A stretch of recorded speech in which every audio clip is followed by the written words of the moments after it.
Mahigit 2.5 milyong empleyado raw ang nawala ng trabaho dahil sa pagsasara ng mga negosyo dahil nga sa COVID pandemic.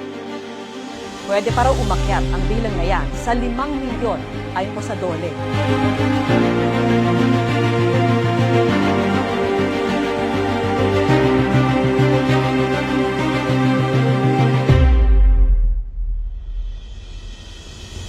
Kung si Finance Secretary Carlos Dominguez ang tatanungin, total naman daw at mukhang hindi pa maglalaho ang COVID-19 sa ngayon, dapat matuto na lang tayong mamuhay kasama nito. We have to face the new reality.